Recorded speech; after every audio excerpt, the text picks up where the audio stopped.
Hello, my name is Jordy Mendoza, and I'll be doing Federal Food Stamps Act of 1964.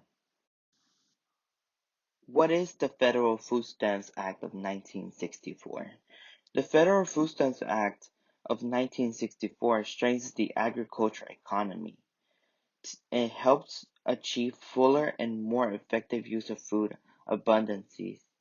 It also provides nutrition amongst low-income households through a cooperative federal-state program of food assistance to operate through normal channels of trade and for the other purposes. This helps people who are in need, who are not making enough money to provide food for their families. It also helps uh, families families get out there and move up the scale with the help of the federal government. How does it work? In order to qualify for this benefit program, you must be resident of the state of Texas and fall into two groups. So right now we're looking at the SNAP program in Texas. So every state has their own. So in Texas, those with a current bank balance savings and checking combined under 2001 it are qualified, and those with a current bank balance of say in check under 3001 who share their households with a person or a person of age of 60 and over, they also qualify. And then on the right side, you will see the chart and how it works. So maximum income level and how many household size. So if you can see, if you see that you qualify in one of these, then you will qualify for the SNAP program. So over the time, the SNAP program has changed and evolved in through the years. So here are some people who I'm gonna mention who were involved in this: George Aiken, Robert M. La Follette, Stuart Symington, U.S. Representative Leonard Sullivan. She is the only woman that I found that she was involved in it. Lyndon B. Johnson, he was a president. He was the one who helped move this program upper.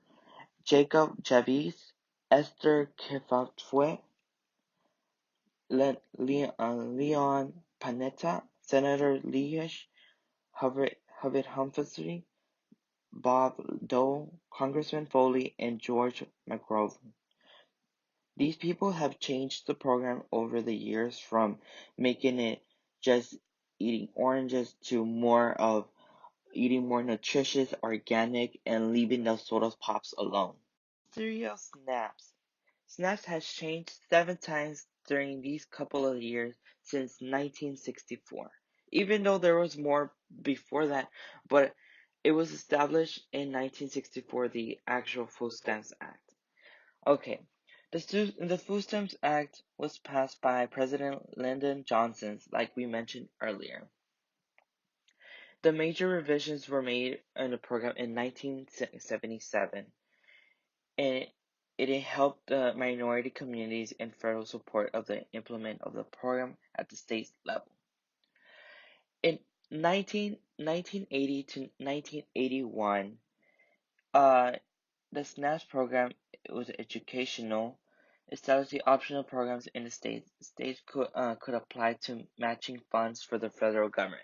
So now, in, instead of just one one chart using for one for all the states, now every state has their own chart in a because the economy was so different from every state and it wasn't matching up.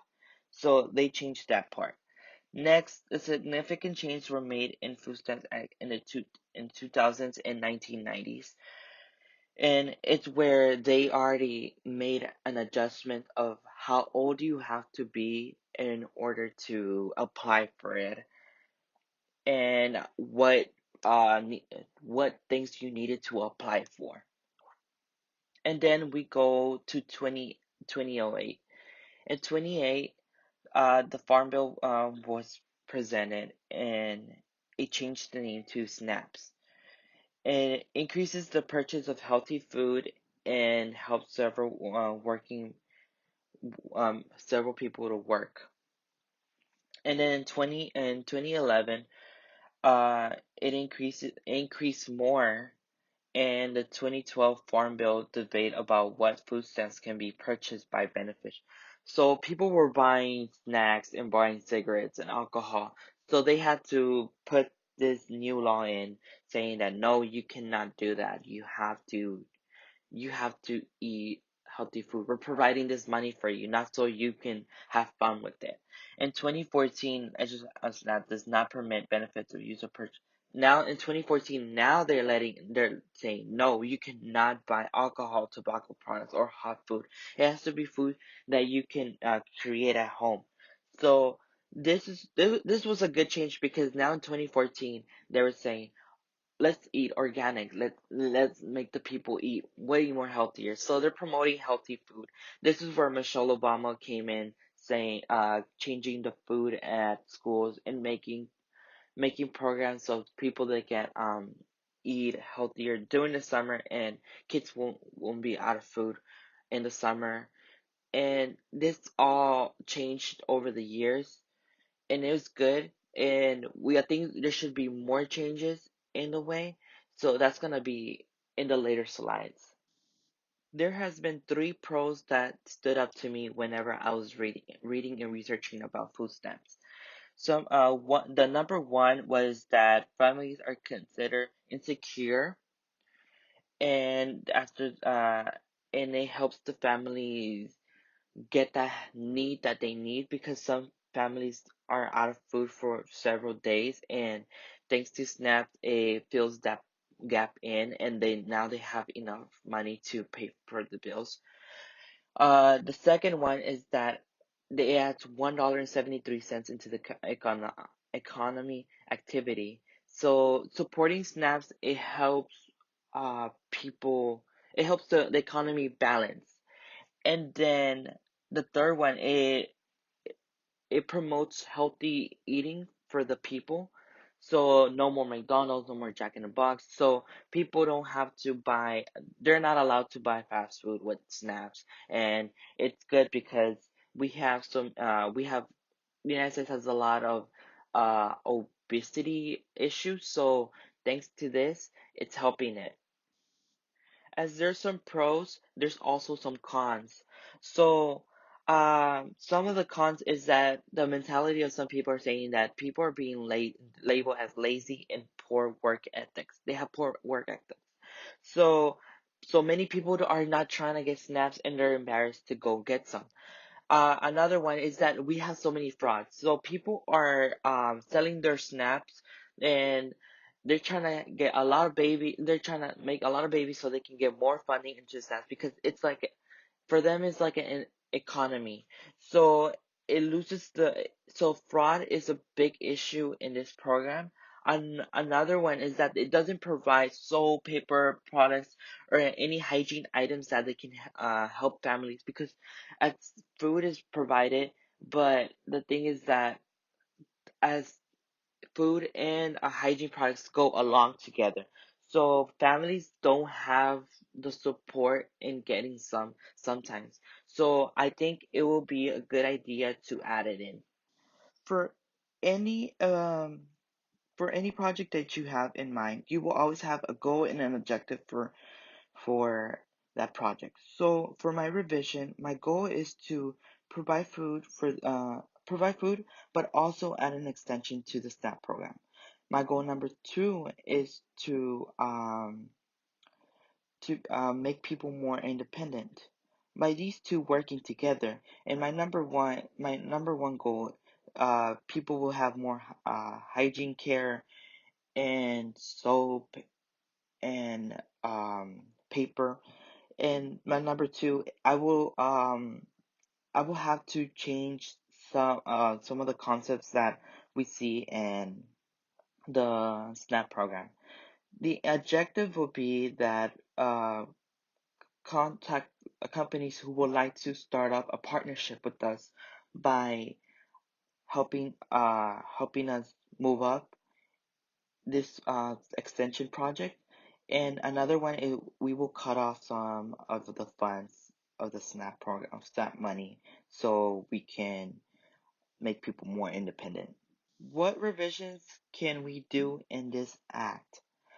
So, revision number one, I will add a branch, like I said in my last slide, and this would make people buy materials they need, like hygiene care, and all that, because that's one of the problems that we saw that people needed.